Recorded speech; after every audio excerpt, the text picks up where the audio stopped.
A huge fire at a sawmill near Grable in Allen County kept dozens of firefighters busy for 9 hours. It started around 1 this morning. We have been bringing you the latest all day since we were live at the scene on First News. Today, News Channel 15's Alyssa Ivinson talks to the owner, and she has a look at the rubble left in the wake of this fire. Just hours after firefighters left here at Cedar Creek Sawmill, crews were already out cleaning up the debris, getting ready to rebuild. It's a sunny, frigid day at Cedar Creek Sawmill. It's also a day of picking up the pieces. Icicle-covered pallets, a reminder of what happened just hours earlier. A massive fire destroyed a building and semi. Flames leaping 30 feet into the night sky. Obviously wood everywhere. There was wood inside the structure, around the structure. There were diesel fuel tanks, there were propane fuel tanks. Early on there were a lot of explosions. The flames, not the hardest part. Sub-zero temperatures caused all kinds of issues. We had problems with all trucks. Valves were freezing and pumps. We had our hoses freezing. Water tankers rotated back to fire stations to thaw out. That's why around 80 firefighters from more than a dozen departments were called in. It wasn't that we had that many on scene at one time. We rotated them through, getting them de-thawed back to the scene. Crews saved 3 buildings from burning, and just as fast as firefighters arrived, the close Amish community did too. The Amish were actually helping pull hose, and I saw, an Amish gentleman on a nozzle at one point in time, and they came in numbers, They fixed food for us. It's that community effort that has cleanup starting so quickly. I'm not surprised to see this kind of activity so close to after clearing the scene. Small fires still spike as the debris is moved. 2 firefighters had minor injuries. The cause is still under investigation, but with so much damage, it may never be known. Now, despite the devastation, the nearly 30-year-old sawmill will survive. The owner of the sawmill, Ben Graber, told me when they do rebuild, they probably won't put the building here in the same location. They're thinking of moving it a little further back on the other side of the field. In Grable, Alyssa Ivinson, News Channel 15. Well, a big mess has gone from bad to worse at a mobile home park in Woodburn. The frigid temperatures actually froze floodwaters, giving tenants there a big headache. News Channel 15's Adam Widener continues our coverage with a look at the now ice-covered roads. About 65 people live in the Woodburn Mobile Home Park. The majority of them aren't able to drive in and out of this park because, as you can see, floodwaters have turned into a sheet of ice just outside their home, leaving many stranded, trying to chip themselves free. We're trying to dig ourselves out. It's not easy, I'll tell you that.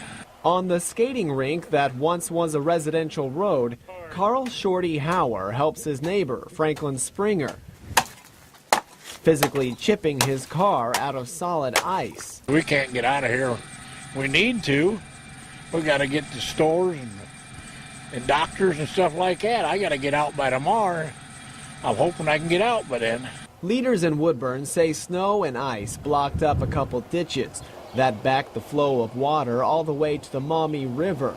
As everything melted last week, water flooded into the Woodburn Mobile Home Park. And before the ditches could be cleared, and it froze last night, and it's even worse today. Steve Rupert is the manager of Woodburn Mobile Homes. He says the ice is so thick and jagged, only few vehicles can drive on it without getting stuck, making parking crazy. We got them double parked in the front, along the edges, in the parking lots next door, and then they have to walk, and it makes it pretty tough for the homeowners to get in and out. You're froze in or froze out, one of the two. Woodburn Mayor Richard Hepner says today crews work to clear frozen ditches with a backhoe. After that, he says the town will be taking construction equipment to remove ice from the mobile home park and a nearby neighborhood. Hepner thinks that'll take a couple more days. In the meantime, Hauer and Springer have broken one vehicle free, but driving it out of the park will be a different story. What's the next step for you? Set and wait.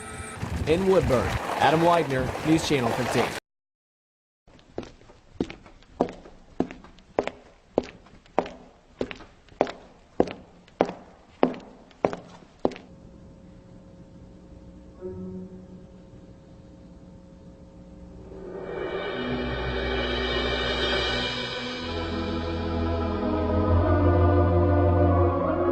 The Grand Page Theater pipe organ is really the voice of this building.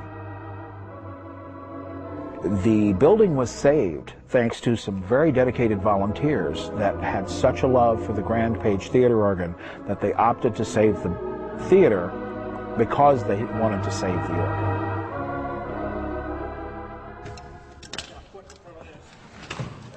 About every 20 to 30 years, it needs to be freshened up. It needs to be gone through. We look for the very best ways to get it back into performance and concert-ready shape.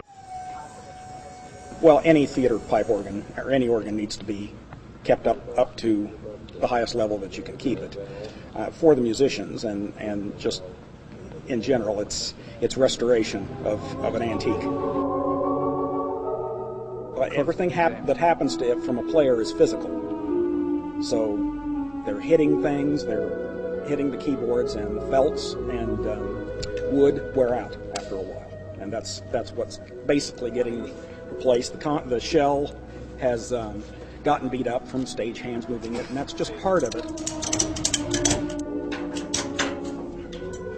She breathes a lot more air than you and I put together do. Because she is a pipe organ, so she is literally a living, breathing entity, and certainly we want to keep her alive for the generations to come, because she is the voice of the theater. Now at 6, a family in Huntington County is picking up the pieces after a devastating house fire yesterday morning. Good evening, I'm Mark Mellinger. And I'm Heather Herron. The house is still standing, but fire officials say there is so much damage, it's a total loss. Last night, the Red Cross set the family who lives there up in a hotel. News Channel 15's Alyssa Ivinson talked with the fire chief today, and she has our top story from Andrews. At the end of this small street in Andrews, a house boarded up, the smell of fire still hanging in the air. Birds chirped today in the woods surrounding this house on Hendricks Street. Yesterday morning, smoke and flames were shooting out the windows.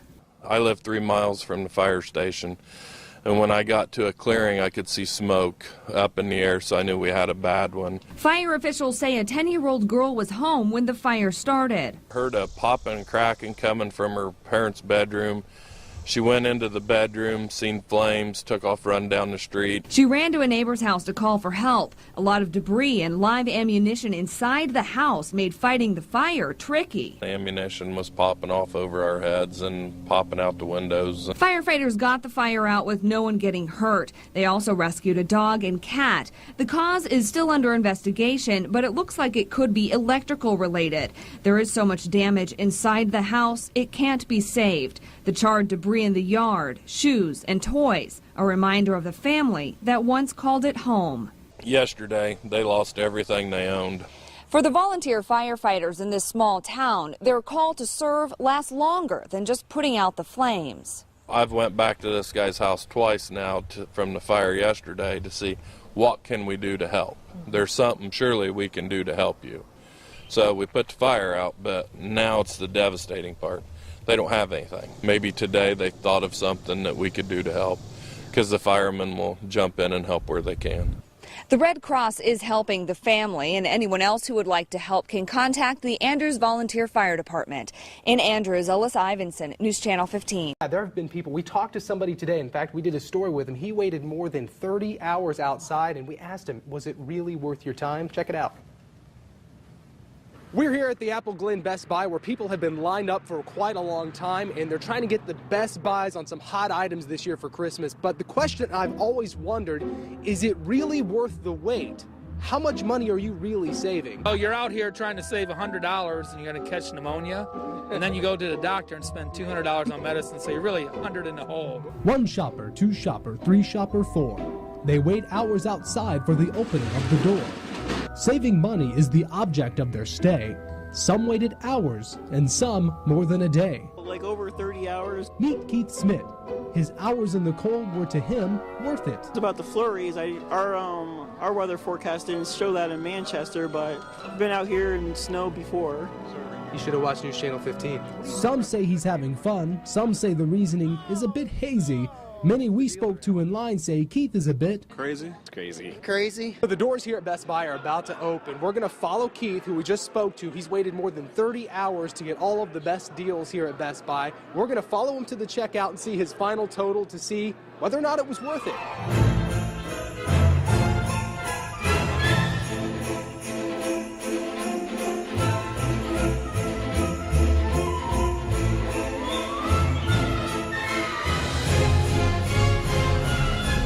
Keith ended up with movies, an Xbox One, a PlayStation 4, a television, and many other things. But how does Keith feel as the register continues to ring? So we're back with Keith, and he just finished all of his shopping. He spent almost $1,500, but here's the good news. Check it out.